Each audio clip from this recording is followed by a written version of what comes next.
Bismillahirrahmanirrahim. Dear student, Assalamu alaikum rahmatullahi wa barakatuh.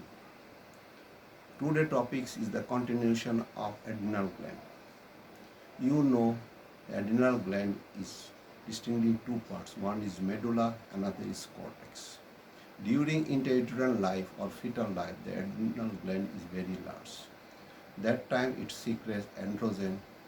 That androgen transport through the blood to the placenta and converted to estrogen by the placental cell to maintain the pregnancy. During fetal life, the adrenal gland is very large. Soon after birth, it reduces to 20% of the fetal size. Adrenal cortex is rich in vitamin C as well as smooth endoplasmic reticulum. These adrenal cortex having three layers, histologically three layers. One is zona glomerulosa, outermost is zona glomerulosa. It is about 15%. Middle is called zona fasciculata, it is about 65%. And innermost is called zona reticularis, it is about 10%. Histologically it is three part, but functionally it is two part. One is secretion is regulated by angiotensin 2, then zona glomerulosa secretion is regulated by angiotensinogen 2, and inner two part is secretion is regulated by SCTH, hypothalamo pituitary axis via SCTH. Now, zona glomerulosa it secretes mineralocorticoids. Why its name is mineralocorticoid? This hormone acts on the minerals, usually the sodium and potassium. Therefore, its name is mineralocorticoids. The important mineralocorticoids is aldosterone. 90% activity of aldosterone is mineralocorticoids, and aldosterone secreted in this part, zona glomerulosa, because this part contains one enzyme that is called aldosterone synthetase. What are the other mineralocorticoids? That is deoxycorticosterol, corticosterol, cortisol, and cortisol. And another is synthetic mineralocorticoid that is called alpha fluorocortisol. That is more potent than aldosterone. Now come to the synthesis. You know the aldosterone is a steroid hormone. The raw materials for steroid hormone synthesis is cholesterol. And cholesterol is direct from cholesterol, or it is de novo synthesis of cholesterol from acetate. The cholesterol may synthesis from acetate. The cholesterol is supplied by the low density lipoprotein. That is, low density lipoprotein transport through the blood, it goes to the adrenal cortical cells. The adrenal cortical cells picks up these cholesterol ester by endocytosis. In the cytoplasm, there is one lysosomal enzyme that split the cholesterol ester to cholesterol, and that cholesterol again enter the mitochondria, and mitochondria having enzyme cholesterol bismolase that produce pregnenolone. Pregnenolone that is converted to aldosterone. Now, transport, how this aldosterone is transported. 60% of cholesterol, 60% of aldosterone is transported in combination of plasma protein, and 40% remain as free. Therefore, the aldosterone half-life is very short. It is about 20 minutes. Now, the aldosterone metabolism. Metabolism usually takes place in the liver. That is, when aldosterone goes to the liver, it is conjugated with gluconic acid and sulfate. Then it goes to the bile. And there some is secreted to the blood, and that conjugated aldosterone is water soluble. Then it passes through the blood to the kidney and excreted from the kidney through urine. Now, the regulation of aldosterone secretion. aldosterone secretion is regulated by four factors. One is serum angiotensin 2, another is serum concentration of potassium, serum concentration of sodium, and ACTH. When angiotensin 2 secretion is more, aldosterone secretion is more. Potassium level is more, and aldosterone secretion is more. When the sodium in the plasma is low, aldosterone secretion is increased, and ACTH also increase the aldosterone secretion. Now comes to function of aldosterone. Before going to function of aldosterone, I would like to say something about the cortical layer. That is, zona globulosa have capability to reproduce the zona fasciculata and reticularis once it is damaged by local injury or due to the atrophy by pituitary, hypofunction of the pituitary. But when the medulla is atrophied, it never be regenerated. Now come to the function. Function of the aldosterone. Aldosterone acts on kidney, salivary gland, sweat gland, and colon. In the kidney, there is a renal tubules. There is collecting tubules having principal cells. These principal cells helps to reabsorb the sodium in exchange of potassium with the help of aldosterone. And also aldosterone also acts on the distal tubules and collecting duct. If complete absence of aldosterone, there is at least 10 to 20 grams of sodium chloride may loss in the urine per day. Now, aldosterone also acts on the sweat gland. The primary secretion of sweat gland is sodium chloride. When it passes through the duct, it reabsorbs the sodium chloride in exchange of potassium and bicarbonate ions. Similar, primary salivary gland secretion is sodium chloride. When it passes through the salivary duct, it reabsorbs the sodium chloride and in exchange of potassium and bicarbonate.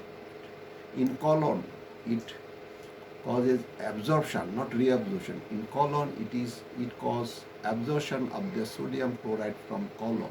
If sodium chloride is not absorbed, it remains in the colon. That stool may liquid, and the urine, that is stool may as diarrhea. It acts as a diarrhea. Now come to the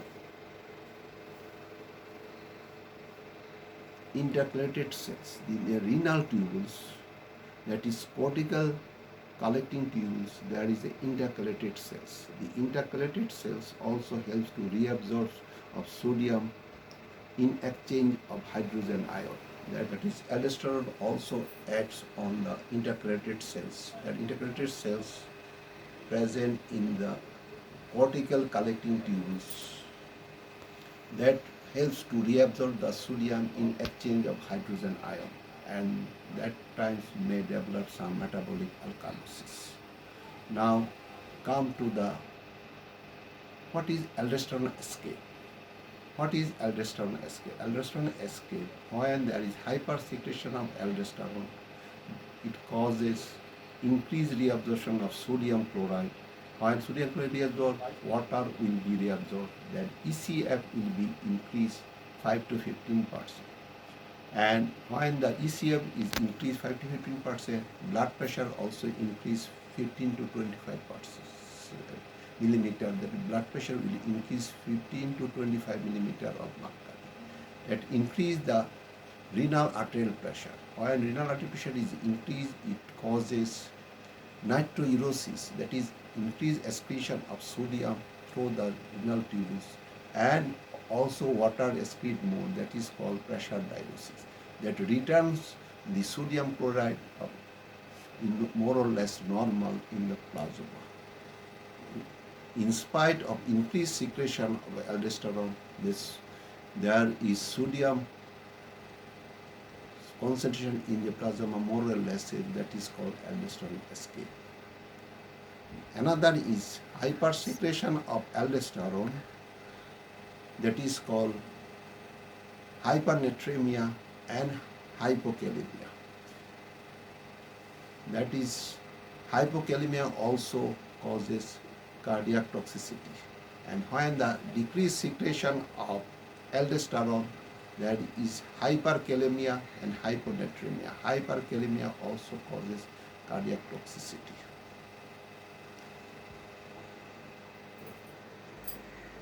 I would like to repeat aldosterone escape. What is aldosterone escape? Aldosterone escape, while hypersecretion of aldosterone, this causes increased reabsorption of sodium and chloride. That causes also water reabsorbed from the renal tubules, and that causes ECF volume will be increased about 5 to 15% for first 2 to 3 days. Then blood pressure also increase 15 to 25 millimeter of mercury. That causes increased renal arterial pressure, and when renal arterial pressure is increased, there is increased elimination of sodium from the body through the urine, as well as water will eliminated from the body through the urine. That is called pressure natriuresis and pressure diuresis. These causes the sodium concentration in the plasma will be remain more or less normal. And in spite of increased hypersecretion of aldosterone, the sodium concentration of plasma remains more or less constant. That is called aldosterone escape. These might be due to the ANP release from heart. When the ECF volume will increase, blood volume will increase, that stimulate the atria of the heart, release one hormone that is called ANP. ANP, atrial natriuretic peptide, that eliminate the sodium chloride from the body through the kidney. That is the cause of aldosterone escape. Now, the mechanism of action of aldosterone, I will show you a diagram that you can understand how the aldosterone can act. You see, aldosterone is the steroid hormone. It is lipid soluble, easily diffused through the cell membrane. This is the aldosterone. It easily enters the cell membrane, and then there is a receptor in cytoplasm. Then it combines with cytoplasm receptor, then it goes to the nucleus, then stimulate the nucleus, and transcription, then messenger RNA, and messenger RNA form new protein. That new protein causes one new protein make insert in the tubular lumen, that is epithelial sodium channel. This is the new protein. Another new protein is called the sodium potassium pump, and new protein also enzyme that produce enzyme that will stimulate the mitochondria to produce more ATP. The sodium potassium ATP is here, and here is also epithelial sodium channel.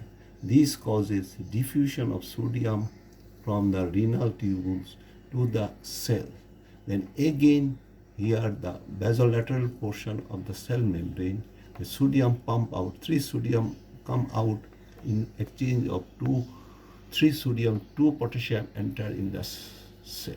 These again out causes aldosterone also eliminate through the renal tubules. You see, this is the spironolactone.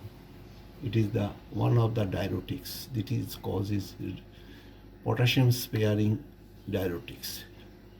It blocks the action of aldosterone. When it blocks the aldosterone action, it prevent the elimination of potassium. Therefore, potassium remain in the body, and it is a treatment of treatment of hypertension. Another, you see, this is the amiloride. It is also a diuretics. It blocks the action of epithelium sodium channel. When it blocks this channel, the sodium cannot enter inside the cell. This is also a treatment of hypertension amyloid.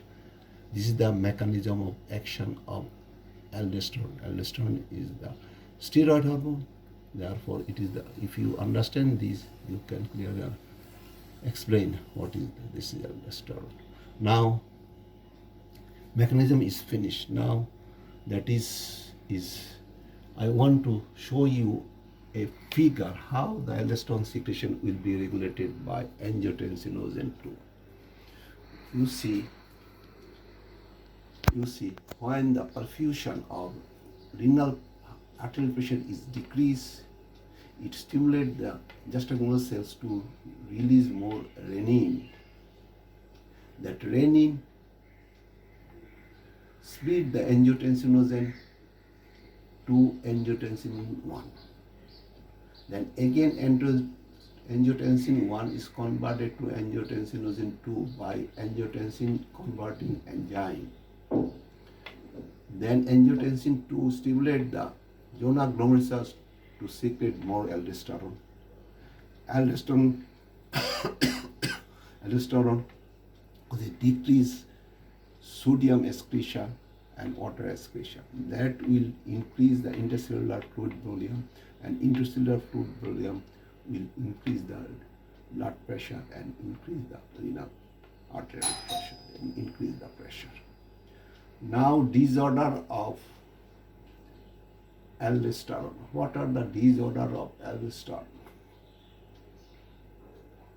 You see, disorder of aldosterone. One is hyperfunction or hypersecretion of aldosterone. That is called Kuhn's syndrome or primary hyperaldosteronism. Another is hypofunction. That is called Addison's disease. Kuhn's syndrome, it is the primary hyperaldosteronism. That is hypernatremia, hypokalemia, and increased blood pressure, and sometimes periodic paralysis of the skeletal muscle. This is the symptoms of hyperaldosteronism or Kuhn's syndrome. In that place, how you can diagnose? You can the renin, that is renin, serum renin level will be decreased in primary hyperaldosteronism, in Kuhn's syndrome. Another is secondary hyperaldosteronism, or that is, it is due to the heart failure or cirrhosis of liver. That time the renin is increased. Primary hyperaldosteronism or Kuhn's syndrome, renin, if you measure the renin, it is decreased. In secondary hyperaldosteronism, the renin secretion will be increased. This is the disorder of aldosterone secretion. Now come to the another things. Apparent mineralocorticoid excess, AME. What is this? You know, the aldosterone mineralocorticoid activity is 3000 times more than cortisol. But cortisol's concentration of plasma is 2000 times more than aldosterone. The cortisol having affinity to bind with mineralocorticoid receptors. Usually, the cortisol is converted to cortisone in the renal epithelial cells by enzyme 11 beta hydroxysteroid dehydrogenase type 2. In normal is cortisol converted to cortisone, and cortisone having no mineralocorticoid activity. But in some congenital defect, these enzymes will not secrete. Then cortisol produce a symptom that like apparent mineralocorticoid excess, that is increased blood pressure. If you measure the plasma aldosterone level, it is more or less normal, but cortisol is. Similar disease may develop by licorice. Licorice contains glycyrrhetic acid, and that will inhibit this enzyme. Therefore, cortisol is not converted to cortisol, and the subject may develop hypertension, just like the mineralocorticoid excess. It is called apparent mineralocorticoid excess. I think no more today. Next time I will discuss to another hormone.